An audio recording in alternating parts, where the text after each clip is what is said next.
ADGP suicide case में बड़ा action देखने को मिला है। एडीजीपी वाई पूर्ण कुमार सुसाइड मामले में बड़ी कार्रवाई सामने आई है। रोहतक के एसपी को उनके पद से हटा दिया गया है। रोहतक के एसपी नरेंद्र बिजारनिया को उनके पद से हटाया गया है। इसके साथ ही सुरेंद्र भोरिया को रोहतक का नया एसपी लगाया गया है। तो बड़ी खबर आपको दे रहे हैं, बड़ा अपडेट है। रोहतक के एसपी का नाम फाइनल नोट में था, जो फाइनल नोट एडीजीपी का बरामद हुआ है। उस नोट में इनका नाम था, जिसमें एडीजीपी ने अपनी सुसाइड के लिए इन्हें जिम्मेदार ठहराया था।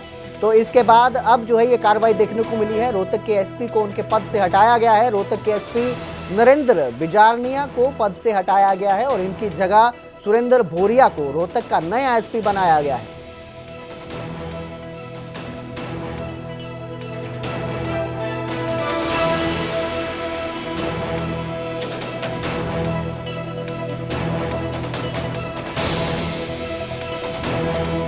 तो ये बड़ी कार्रवाई सामने आई है। एडीजीपी मामले में जो एसपी थे रोहतक के, उनको उनके पद से हटाया गया है और अब नए एसपी की वहां पर तैनाती की गई है, आपको बता दें। और एक फाइनल नोट एसपी एडीजीपी जो थे वो छोड़ के गए थे। फाइनल नोट में उन्होंने अपनी जिम्मेदार के लिए कुछ लोगों को जिम्मेदार ठहराया था और उन्होंने लिखा था कि ये निरंतर भेदभाव मुझे गैर मौजूद आधारों पर परेशान करके मेरे अभ्यावेदनों को अंतिम रूप न देकर, जिसमें PAAR संबंधित अभ्यावेदन शामिल हैं, जिन्हें जानबूझकर प्रतिशोधात्मक और दुर्भावनापूर्ण तरीके से मुझे परेशान करने, अपमानित करने, प्रताड़ित करने और कलंकित करने के लिए लंबित रखा जा रहा है। मेरे खिलाफ अत्यधिक संदिग्ध और दुर्भावनापूर्ण गुमनाम शिकायतों पर कार्रवाई करके, जिन पर सक्षम प्राधिकरण ने कोई कार्रवाई नहीं की है, और WAN पर और मीडिया में, जैसा कि ऊपर विस्तृत है, मुझे सार्वजनिक रूप से परेशान करने, अपमानित करने और मेरी बेइज्जती करने के लिए मजबूर किया गया है। मुझे ये चरम कदम उठाने के लिए प्रेरित किया जा रहा है, क्योंकि मैं इसे अब और बर्दाश्त नहीं कर सकता। उन्होंने अपने इस फाइनल नोट में विशेष रूप से शत्रुजीत कपूर IPS DGP हरियाणा नरेंद्र बिजारनिया को जिम्मेदार ठहराया था।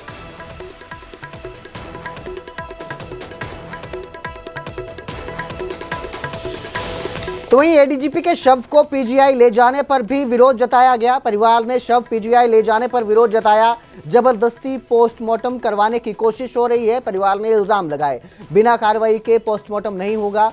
अमनीत P कुमार के भाई अमित रतन का यह बयान है। उन्होंने कहा कि हमारी मर्जी के खिलाफ लाश को PGI ले जाया गया। अमित रतन आम आदमी पार्टी के विधायक हैं, जिनका ये बयान सामने आया है। वहीं पुलिस का कहना है कि परिवार की सहमति के साथ ही पोस्टमार्टम होगा। परिवार की सहमति के बाद ही पोस्टमार्टम किया जाएगा। हमारे बिना पूछे इन्होंने बॉडी शिफ्ट की है, ठीक है। हमारे साथ धक्का हो रहा है। एक DGP लेवल का बंदा मर गया, ठीक है। 5 दिन हो गए, हमें इंसाफ नहीं मिला। आप लोग हमारे साथ रहना। तो बॉडी कहाँ गई है जी?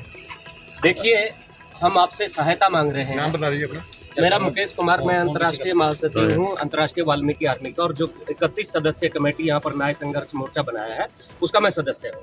आज हमारे साथ बहुत बड़ा धक्का हुआ है प्रशासन के द्वारा। प्रशासन ने बगैर परिजनों की सहमति के बॉडी को पोस्टमार्टम के लिए या खुर्द-बुर्द करने के लिए सबूतों को वो अपने अंडर लेके यहाँ से चले गए हैं, जो कि परिवार की कोई सहमति नहीं है। हम चाहते हैं कि जब तक न्याय ना मिले, जब तक दोषियों पर कार्रवाई ना हो, तब तक हम बॉडी का पोस्टमार्टम या संस्कार नहीं करेंगे। तो ये तो प्रशासन का सीधा सीधा धक्का है। जीते जी उनके साथ धक्का किया, जीते जी उनका शोषण किया। मरने के बाद उनके पार्थिव शरीर के साथ भी अगर वो ऐसा करेंगे तो ये समाज कहाँ जाएगा?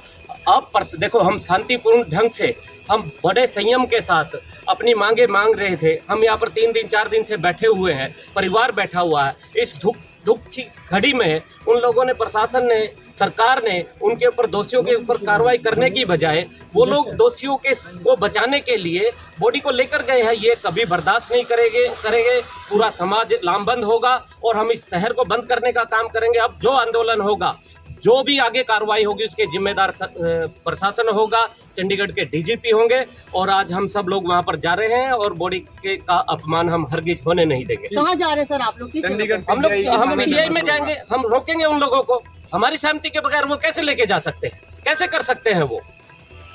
अगर परिजन यहाँ पर बैठे हुए हैं, हम लोग शांत, आप लोग भी देख रहे हो पहले दिन से, क्या आप लोगों को लगा कि कोई यहाँ पर रोष प्रदर्शन हुआ है, किसी के खिलाफ कोई नारेबाजी हुई है, या किसी के खिलाफ हमने कोई ऐसी आपत्तिजनक कोई ऐसा व्यवहार यहाँ पर किया? शांतिपूर्वक ढंग से अपनी मांगे मांगना भी अगर इस देश में जायज नहीं है तो कहाँ पर जाएगा ये समाज? आप लोग बताइए। तो बॉडी पीजीआई में ही थी?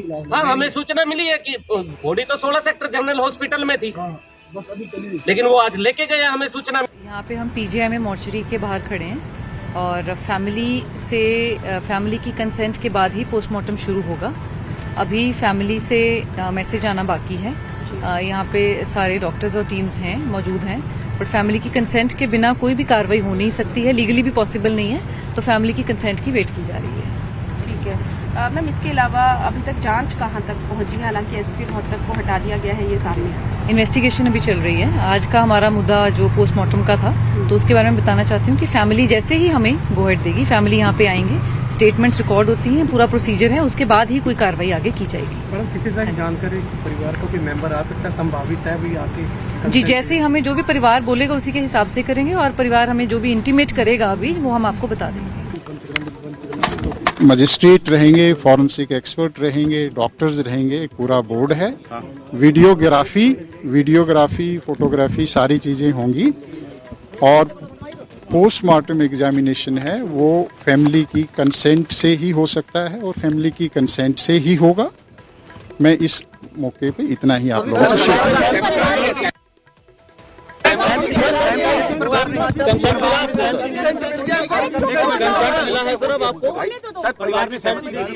परिवार से हमने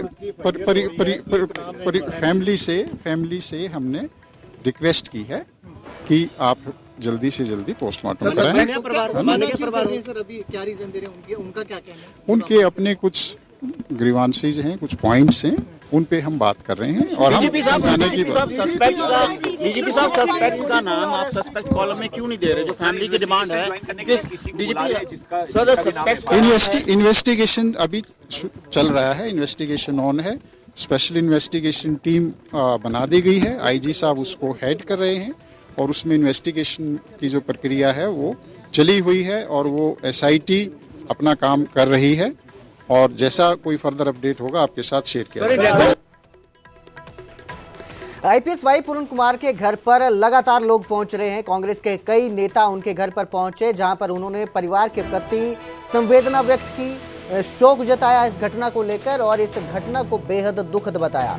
पीड़ित परिवार के लिए न्याय दिलाने की भी मांग की जा रही है। तो लगातार लोग पहुंच रहे हैं। सुरजेवाला पहुंचे थे, रणदीप सिंह सुरजेवाला आईपीएस वाई पूर्ण कुमार के घर पहुंचे थे। इसके साथ ही दीपेंद्र हुड्डा भी उनके घर पहुंचे थे। वहीं पंजाब के पूर्व सीएम चरणजीत सिंह चन्नी भी उनके घर पहुंचे थे, जिन्होंने परिवार के प्रति संवेदना व्यक्त की और इस दुख की घड़ी में परिवार के साथ खड़े रहने की बात की।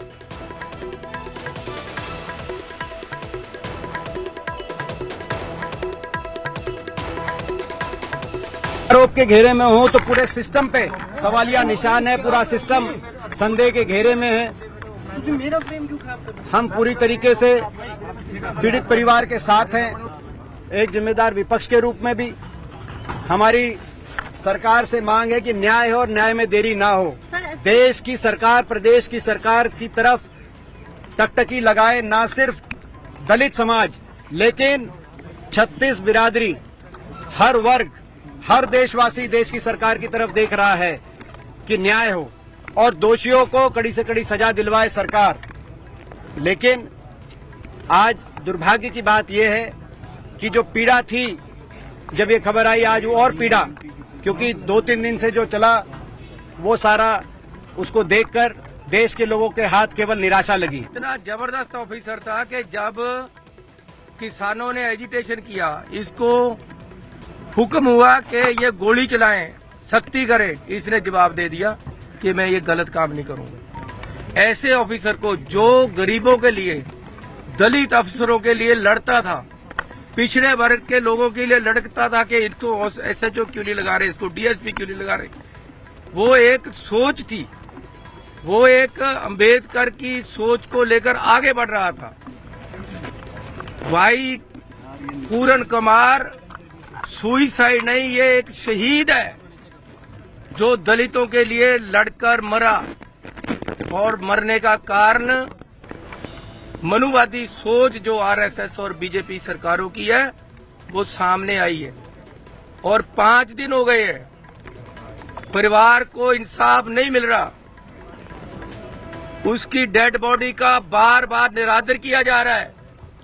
कभी 16 से पीजीआई, कभी पीजीआई से 16, और आज तक परिवार को उसका मुख देखने का अवसर नहीं मिला है। बच्चों को नहीं देखने दिया आज तक, उसकी पत्नी को देखने नहीं दिया। मां मिलकर रही अंदर बैठकर, और परिवार की कोई सुनाई नहीं। उल्टा कभी चीफ सेक्रेटरी आ जाता है, कभी कोई सेक्रेटरी आ जाता है, कभी बीजेपी का लीडर आ जाता है। उनको हर तरीके से दबाया जाए परिवार को। अगर उन्हें न्याय नहीं मिल सकता तो न्याय किसे मिलेगा? जातिगत भेदभाव के शिकार होकर, व्यवस्थागत भेदभाव के शिकार होकर अगर एक वरिष्ठ एडीजीपी अधिकारी को आत्महत्या करनी पड़े तो देश के और खास तौर से हरियाणा प्रदेश के हालात क्या हैं आप अंदाजा लगा सकते हैं।